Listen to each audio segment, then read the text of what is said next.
Hello, Stephen here. I'm going to try another live stream format to see how that works. I hope it works out. All right. I'm looking at a website here called TIK.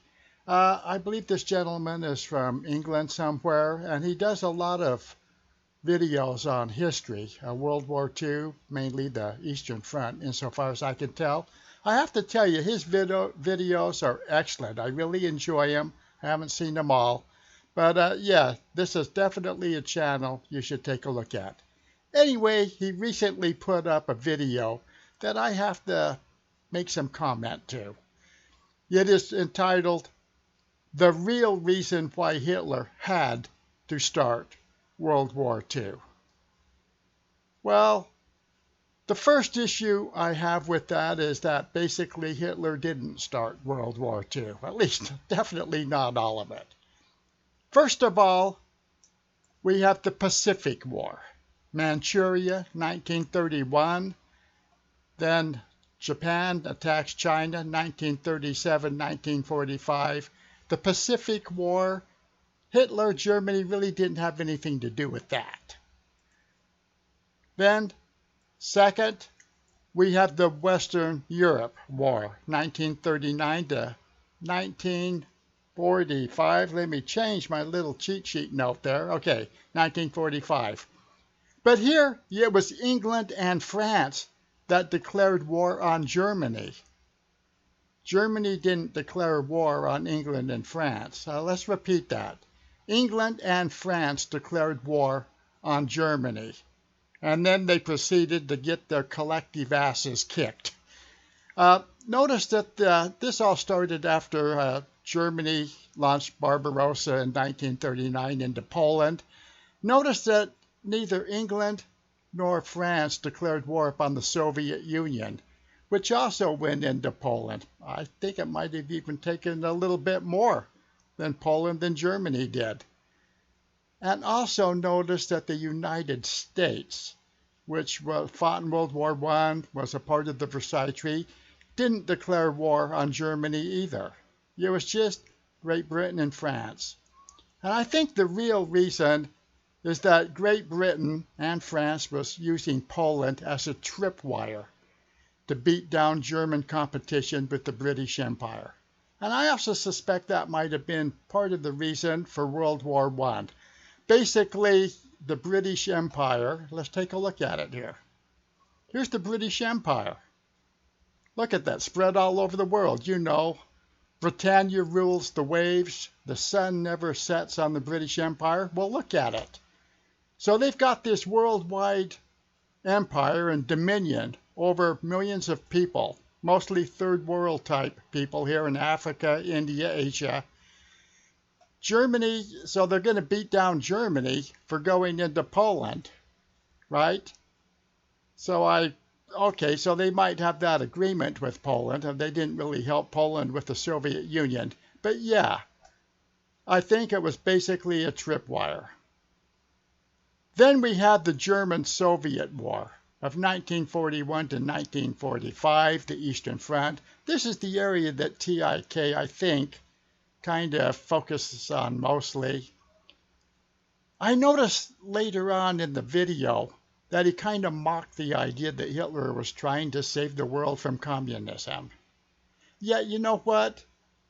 In my opinion, we have currently and historically been fighting the same enemy, basically the same enemy, right now in Western Europe and the U.S. that Germany, with her Allied help, fought on the Eastern Front in World War II. First we have Korea, communism, Vietnam against communism. The entire Cold War was against communism. And now we have the USA and Western Europe under a Marxist globalist assault to basically destroy any Western nations, turn it into a globalist Marxist communist utopia. And yeah, Hitler was crazy. I think that TIK's idea is that Hitler did not want to trade technology for food into Eastern Europe, the Slavs. So that's why he decided to go take them over anyway. But I think that's overthinking it, in my opinion. Germany, and in particular Hitler, wanted German living space to expand their population into. I mean, they didn't have a global empire like Great Britain did. Plus, I think that they really hated communism, Marxism, and the whole idea of destroying nationalism. I mean, think about it.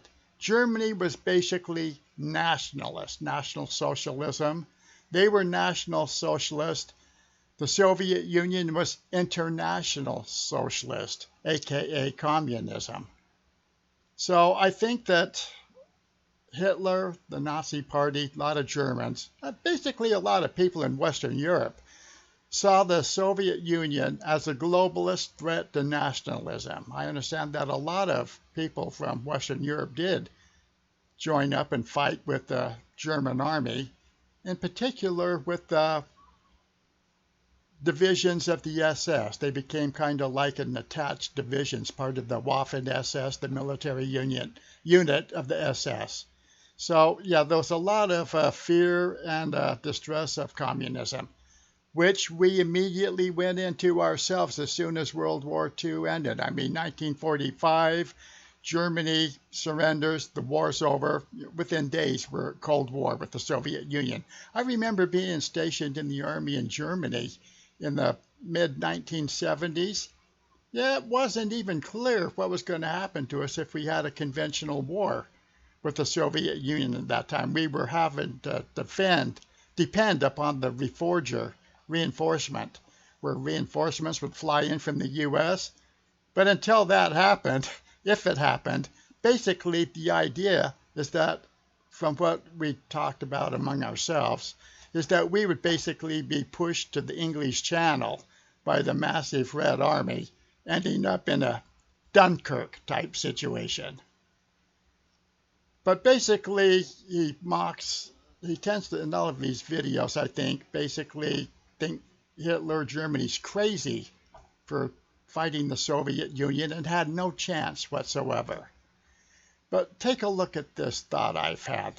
Germany, with Allied help, troops from her allies, but Germany is basically the only country to have ever fought the Soviet Union in an all-out total war. The only country to have fought the Soviet Union in an all-out war.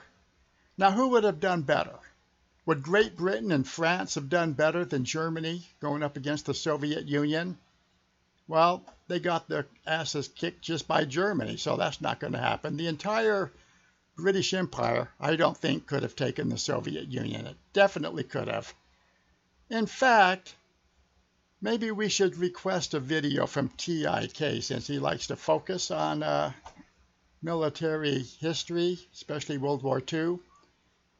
Why don't we have a video of not only why the British Empire got its ass kicked by Germany in Europe, but also why it got its ass kicked by Japan in the Pacific.